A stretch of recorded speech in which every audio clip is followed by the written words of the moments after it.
everybody. I'm Katie. I'm Chelsea. We're wearing matching jackets. We're matching today for this chilly December morning. Finally. Yes. Finally. But super excited to talk about today's topic.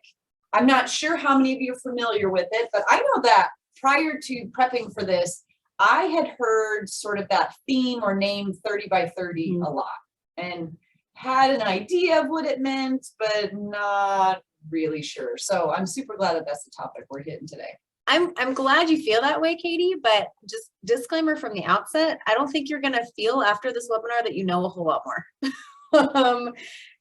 And that's why the title of the webinar is A Lot More Questions. And you know, there's some reasons for that. So what we're going to do, I'm going to frame kind of our strategy for today a little bit. First, I'm going to talk about federal land ownership generally and kind of give you the framework for why this matters and sort of why our members care about it, right?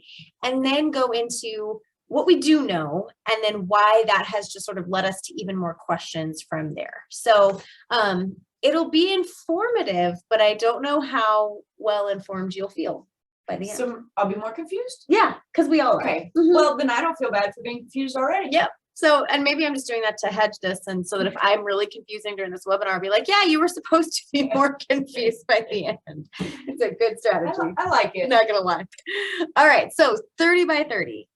Let's start first and just say, you know, I'll give you the reason we call it 30 by 30 is because there's this idea right now that the administration currently in place wants to conserve or have under some sort of conservation, and it'll be an important word later, 30% of America's land and water resources by the year 2030. So this sort of 9-year project that's going to conserve 30% of our important resources. All right, so that's the project that we're talking about. That's what, when we say 30 by 30, that's what we mean. And that's 30% of land and water combined, not 30% of water is 30% of land? Or is that still a question? That's kind of still a question, but the way that we interpret that is that it's when you take all of those resources, and all of those resources are 100% of our resources, we want 30% of that under some sort of conservation. So I don't know whether that means 30% of land and 30% of our water, because then the math gets confusing. But again, do we know what percent is now? I might be throwing you a curveball. So you are sort of throwing me a curveball, but not exactly. That question is one that is really important, right? Because it's going to set the benchmark for how much extra we need to do. But it's also one that there's sort of a debate over. Because if you ask certain people, and I've talked to people who I won't reveal my sources, and they didn't really want me to tell you the exact numbers that they had, even though I've seen them, that'll show we're already there. I mean, there are some of these agencies that are listed on this slide, U.S. Fish and Wildlife Services, all of the land they manage is in conservation. And so when you talk about it from a number of acres, there's a really good argument to make that we're there. And so if that's the case, that's one of the reasons we get really nervous about this, because we can look at our current management and say, we've got 30% of our land and water currently under conservation management. So if you as the administration don't think that, what does that mean you want us to do to that land? And so that's really kind of the crux of it, actually. It's a good question to start out with. And so let's talk first and set a little bit of the stage for what federal land and water management looks like right now, okay? So again, it's the feds, so there's going to be sort of a lot of tentacles in different places, but we're really looking at two big cabinet level agencies, the Department of Agriculture and the Department of the Interior.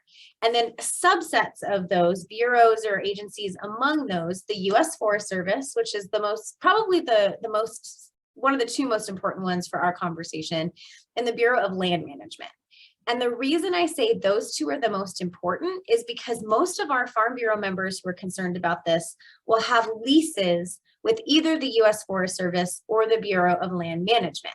That's how we as private citizens can use federal land, not just because we're going to a park to look at federal land or we're driving across federal land, but actually use it like a lessee. And so we can put cattle on it, we can farm it, we can put that land to productive use through a lease with the federal government. And so that's how our Farm Bureau members have access to and actually do the day-to-day management of federal land. And really that word conservation again in most of our minds, right? Okay. Yeah, that's absolutely right. And in fact, Bureau of Land Management's a really good example of that because there is something called the multiple use mandates. And that was established under some legislation and all of the acronyms that I won't go into. But there's actually a law that says, BLM, the land that you have to recognize that the best way to manage that is going to be different with every piece of land you manage, which means you have to recognize that there are multiple uses that you need to lease for. Sometimes the best way to manage land is grazing. A lot of the time, the best way to manage land is grazing and putting cattle or putting other animals on that to control native vegetation, to add fertilizer to the ground, to provide more biodiversity, all of that stuff.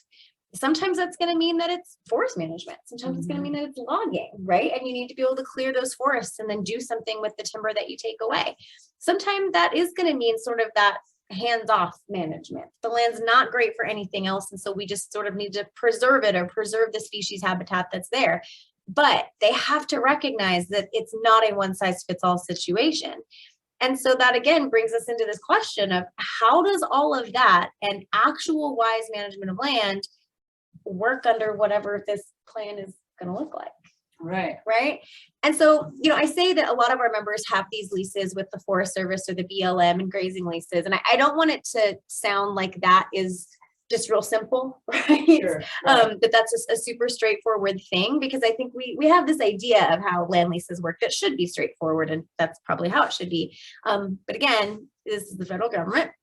And so when you get that permit, there's all kinds of oversight. So first there's the red tape and the paperwork to actually get it and, get that certification and figure out what your terms are going to be and how long that lease is going to be, where exactly the perimeters and the boundaries of your lease are. But then the feds also control a lot of the day-to-day operations on your ranch. And I don't mean control necessarily in terms of like they're out there on a horse with you, but sometimes they're out there on a horse with you. One of the biggest things that they control is your carrying capacity. How many animals can a rancher graze on their allotment? And so in years of drought, like the ones that we're in right now, your carrying capacity is going to be drastically reduced. So the number of cattle you can have on your acreage is going to be way lower, which means you're going to have a lot harder time making the money that you typically make, right? And keeping your business afloat. But then the feds already also have a lot of oversight on some of those sort of management, long-term management projects.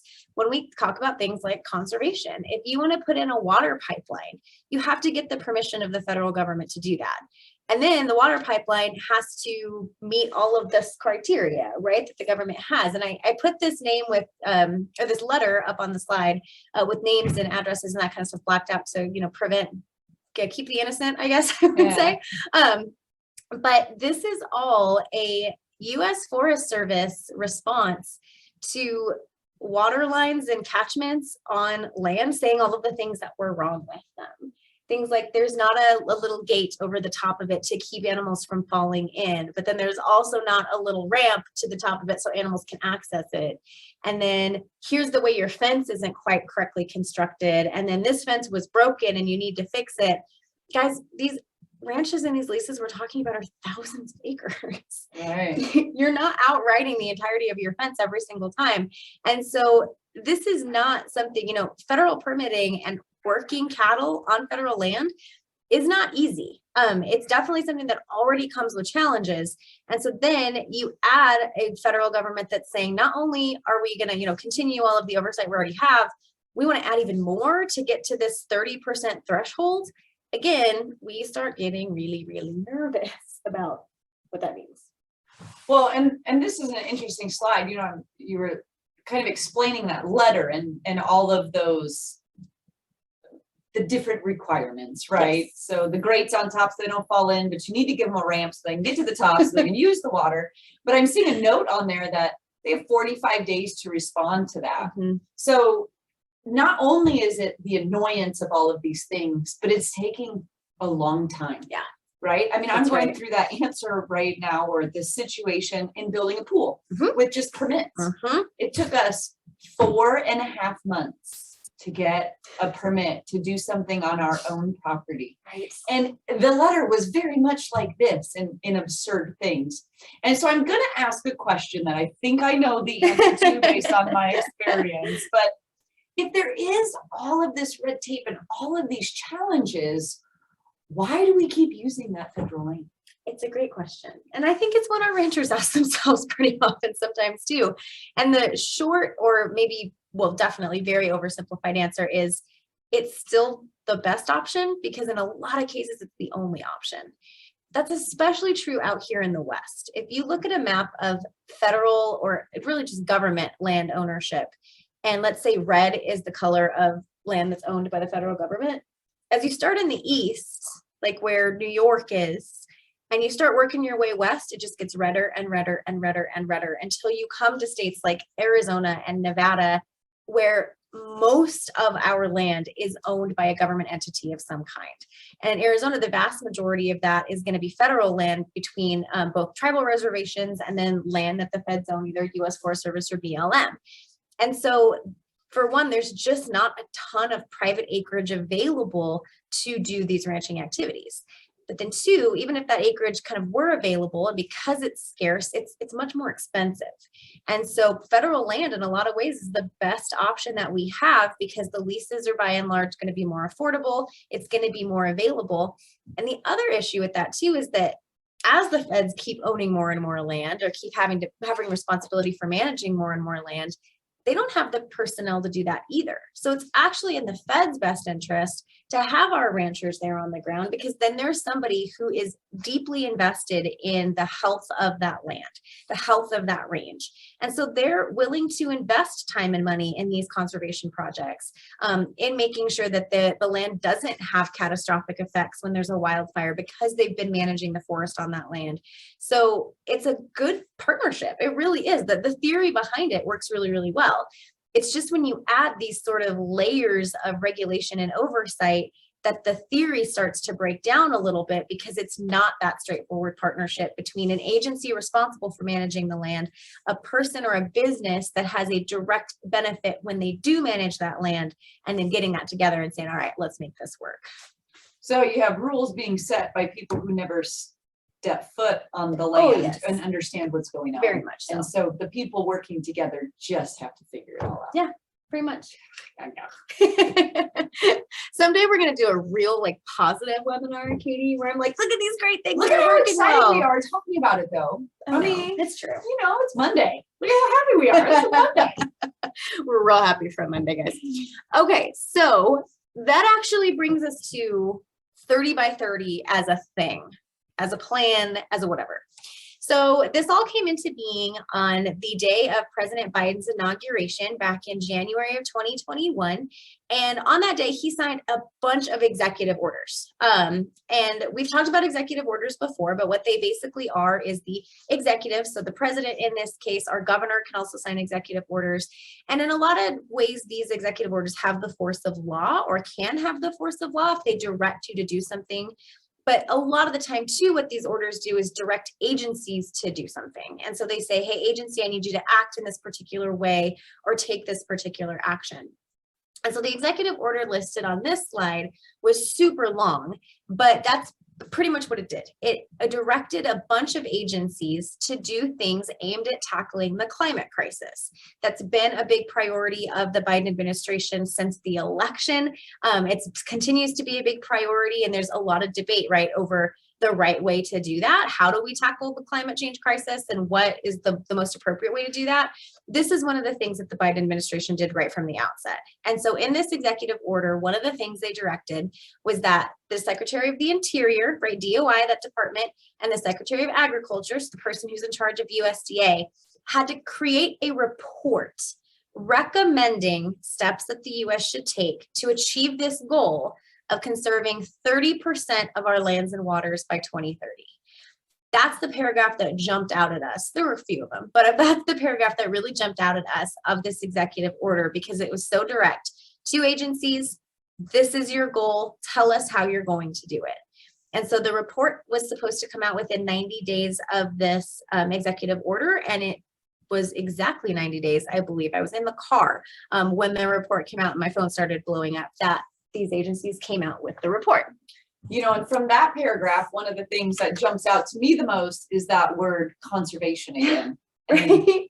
What do they think it means versus the people on the ground, what it means, and the agencies? And I guess that's where a lot of the questions come in again. Yep, that's exactly where a lot of the questions come in. And so when this report came out and my phone started blowing up, I was like, great, I'm gonna get some answers. We're gonna figure it out. And so the report it's many pages long. I want to say it's like 40 pages long, but it outlines 8 basic principles, and they're sort of elaborating right on this idea of 30% by 2030, and they've titled it "Conserving and Restoring America the Beautiful." I mean, that sounds really good. Like I feel like bored with that. So many of these things come up with these great names because that's what most of us only hear. And they don't call it by the acronym, but I sort of really like the acronym of CRAB. Oh, not heard that. Okay. I not gonna forget that. I actually find, because 30 by 30 crap. 30 by 30 crap, because a lot of times they do try to make these into clever acronyms. There are some congressional offices that are really good into making bill titles into acronyms. Okay. No one's ever called this crap, but I kind of want to. So among friends, we're going to call it crap today. But so there's 8 basic principles to this crap. And they're all, none of them were surprising to us, right? But you'll see they're all still pretty vague. Collaborative approach to conservation. Okay, it sounds good. We want to collaborate between agencies. We want to collaborate between the users of the land and the people, who benefit from all of that. That's a good thing. Collaboration is good. Equal access is another one. And there's a couple of, kind of layers to this. But when you think about that, and what a lot of the examples that were given are things like, we want everybody to have the ability to go onto well-managed federal land, right? Whether that's a park, whether that's open space and you're camping. There are a lot of communities, I think we're pretty spoiled here in Arizona with the access that we have to things like that. There's a lot of communities that don't have that. And so they're really looking at this as something that they can fix, or that we can fix that equal access through some conservation efforts. So that's, we really like the equal access to mean equal care, though. Yeah, that's sometimes that's the hard part with that sort of that's another webinar we could do, right? Is being a good neighbor on federal lands. Just for all of you, the holidays are coming up. Leave the gates as you found them. Thank you. Leave the gates as you found them. Do not leave your trash. Douse your fires. Water tanks. Don't shoot water tanks or signs. Okay. Yeah. We're on a little bit of a rabbit trail here, but PSA. It's bad right now. Locally led conservation efforts, right? We like that too. Yeah. Because it should be local. Like we said, one size doesn't fit all. And there are agencies that have statutory mandates to believe that and to act like that. Honoring tribal priorities. I mentioned a lot of federal land is tribal reservations. And so those sovereign nations have priorities for how they want to use and manage their land. And we want to honor that. Creating jobs. We like that. We like that a lot, right? Here's what we loved. Honoring private property rights and voluntary stewardship efforts.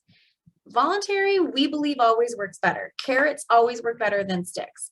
And when you have a private property right and you've got that right to use that land, you're going to want to conserve that land. You're going to want to do good things so that it works better for you. So you can pass that lease and that allotment on to your children.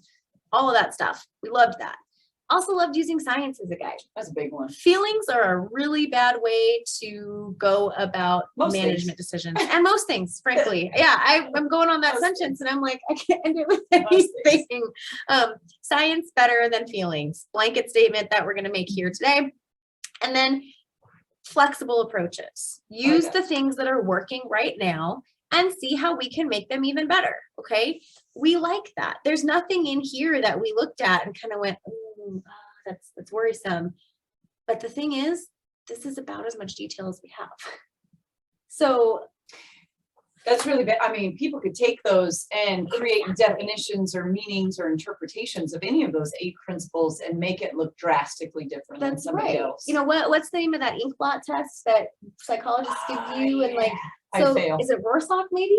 I don't remember. But anyway, the idea behind that test, right, is that based on sort of where you are, you're going to see what you want to see in that ink blot. And I think that's what's happening a lot with this report is we, as people who are for working lands and we are for the, use of land to do something productive and create something that we need, we're seeing it say that. Someone who's on the other side of that and is like, no, we actually need to stop using land. We need to go back to its natural state. We need to preserve it instead of actually using it. They're going to see that in this report. Mhm. And so we just keep getting nervous.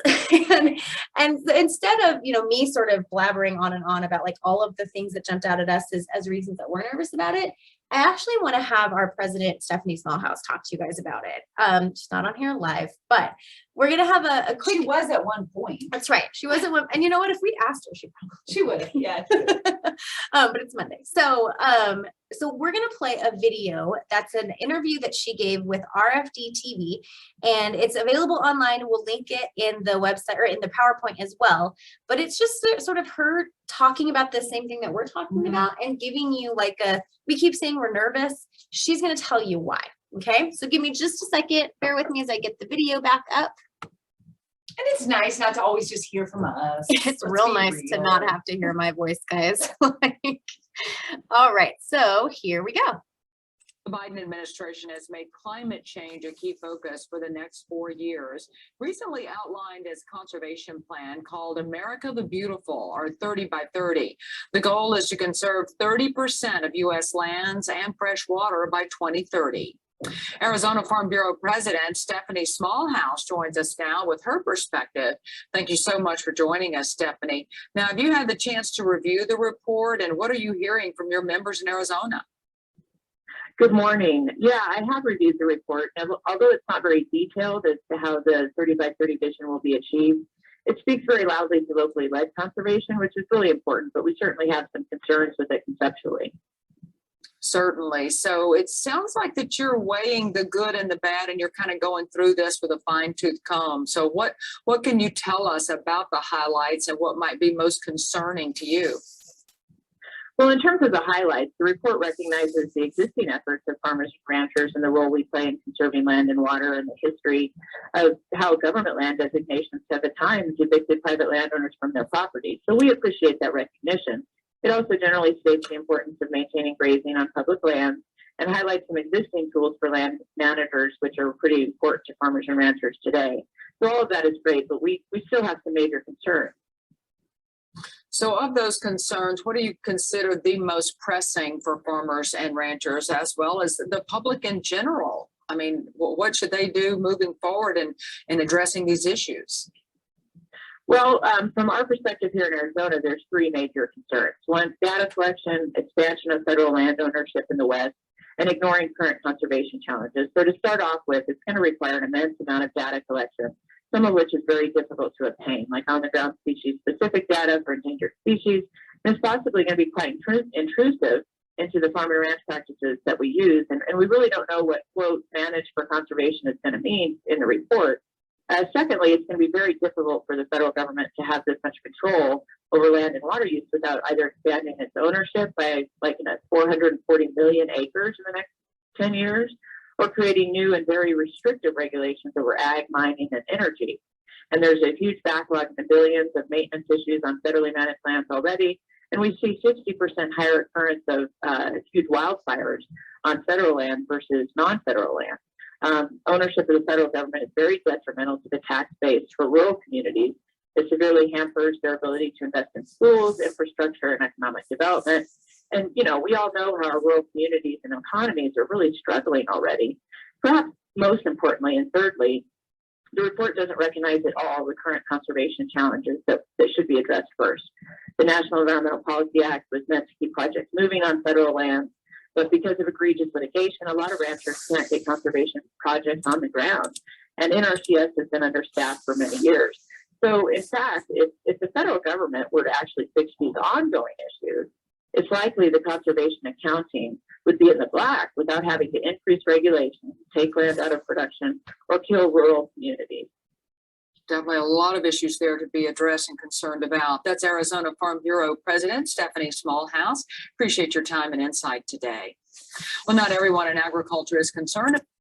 Man, she's always so well spoken. I love Right. it. She can She's just great. put that whole webinar into 3 minutes. Pretty much. But one of the things that stuck out for me from that, which we sort of alluded to previously, was, gosh, if they would just put forth what they need for the agencies that they have already, we would be in the black.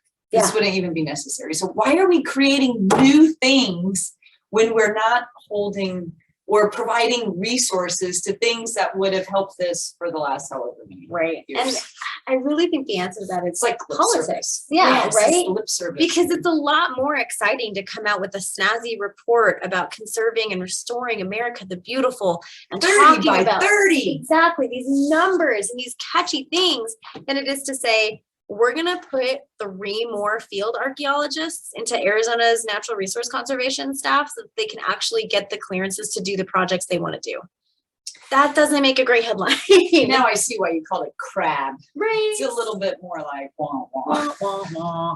So I really think that was a huge point and a really good thing for President Smallhouse to put out there, because there's so much that already needs to happen on federal land. There are pipeline projects, and there are soil erosion control projects, and there are revegetation projects, devegetation projects that can't get done because we either don't have the staff to clear them out or because there are too many burdens and too many barriers in front of us to get them done.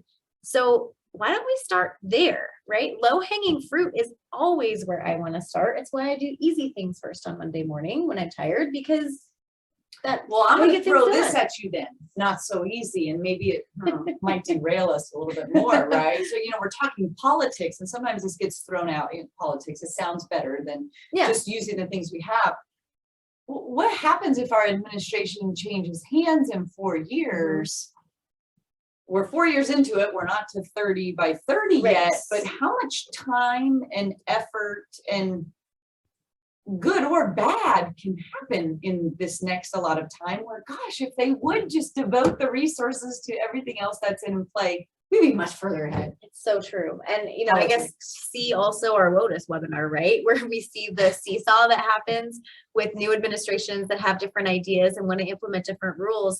If in 4 years, or I guess to be 3 years now, we have another administration, we have, maybe it's a different Democratic president or a Republican president, they could take a bunch of the wheels and a bunch of the forward momentum on this plan and put it all back. And there may be some folks who are like, yeah, we're okay with that. And there may be a lot of our members who feel that way too. But you're right. And that's just more resources that went to not fixing the existing problems that are on the ground. We'll still just be talking about it, That's essentially. right.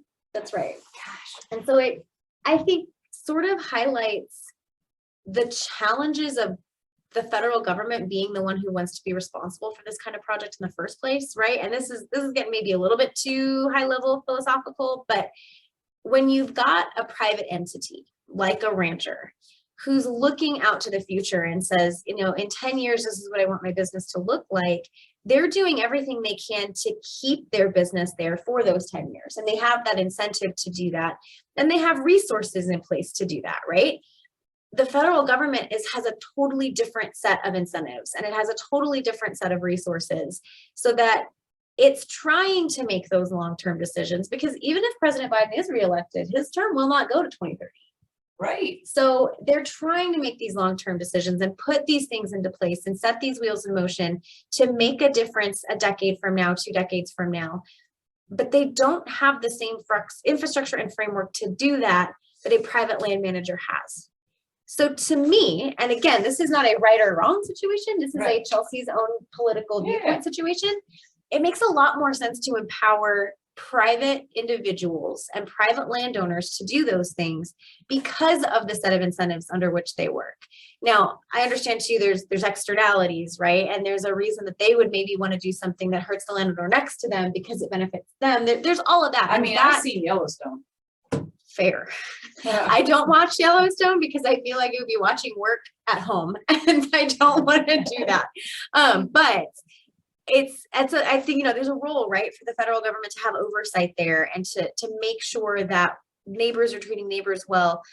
I don't think necessarily that that's what 30 by 30 represents. I think 30 by 30 represents something that could be much better accomplished. One, if we just put resources toward things that we already know we need. And two, allowed the interests of people who have a vested interest in preserving that land for a particular purpose to play out. So Stop creating roadblocks for people who are trying to do these things on their own. that'd be even nice too. already. Yeah. Okay. So Give me the good and the bad. So the good, again, like we talked about, we really feel like the report, the way we read it with the perspective that we come into it with, emphasizes that they're not talking about protection of land. They're not talking about preservation of land. Like the idea of that would be put a bubble over it, right? Don't touch it. They're talking about conservation of land, which in my opinion, and sort of my definition means using it as well as you can, using land to make the most resources on the other end, right? Using land well so that it produces well. There's also an emphasis in the report on voluntary. They didn't have to put that part in, right? They didn't have to write in the report that they want this to be mostly voluntary, but they did, and that's a good thing. And so we're going to continue to go with that. Nobody likes to be told they have to do something. Nobody likes that. Banks don't like that when they're trying to get you financing. Yeah, it's just bad. However, to the other side of that, we still don't actually know what conservation means, right? We feel like there's an emphasis on conservation over preservation, but that's not clear. That has not been a line drawn in the sand by this report, by this administration. This is what we think it means. So that continues to give us pause, right, in sort of giving our wholehearted support of something like this. And as you said, that word conservation through our glasses looks very differently than the Sierra Club or something else. Different glasses. Very different classes. Very different. It's also just something that maybe gets overlooked, but this is going to take a lot of data. It's going to take data on what you're currently doing, what you're being required to do, whether you are doing what it is that you are required to do, whether it is what you're required to do is working. That's not an easy thing to collect. And so I think that's also going to be something that our landowners and lotties might not want to give over to the federal government all that readily, right? Because that's sort of a let's show your work for every management practice that you have, which not only takes forever, but maybe just isn't really something that's relevant and isn't something that anybody needs to know.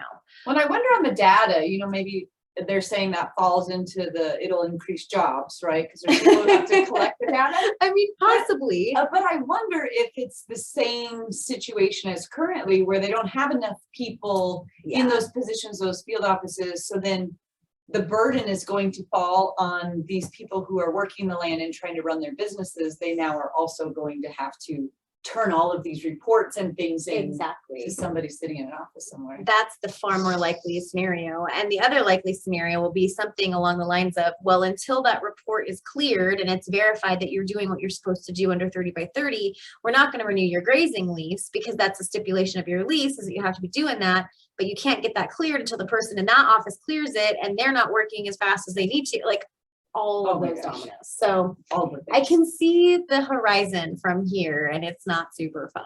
So that's kind of where we stand, right? With 30 by 30. 30 by 30. Yeah, great. So I wanted to let another Farm Bureau president, American Farm Bureau president, CP Duval, kind of have the last word on this. And I like what he said here because it's just a good packaging of this. This report is a philosophical document.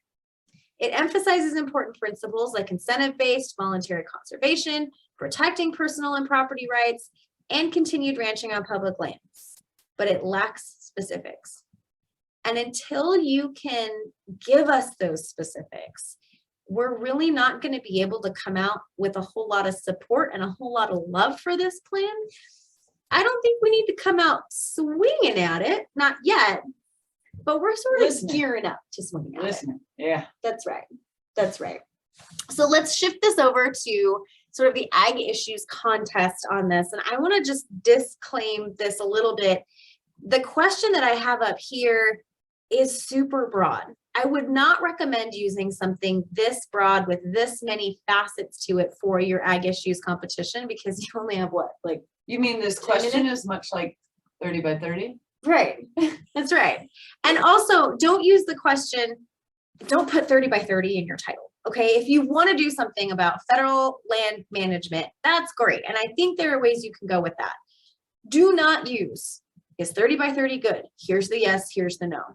Because we don't know what 30 by 30 is. Yeah, you're just So making stuff up. you're just going to go around and around, and it's going to be really difficult to find your information and da, da, da, da, da, da, da. So kind of the general concept, right, is should the federal government mandate conservation on federal lands? And again, even that is broad because the word conservation means different things. So I gave you this framework to sort of show you where you could go. But if you wanted to do a question like this, I would take a specific program that's happening. Go through the Natural Resource Conservation Services website and look at their grant programs, or look at, something really specific that you could take. The Regional Conservation Partnership Program. Does it do what it needs? That's going to be a much more effective presentation, I think, than this. But kind of the way you're going to go is the pro federal government side is going to say, look, the federal government owns this land. It's their responsibility to manage it. They're the ones that have resources as well. So when they have these management mandates and these conservation mandates, they also have resources to throw at that and help people get that on the ground in a more affordable fashion. So that's a good thing.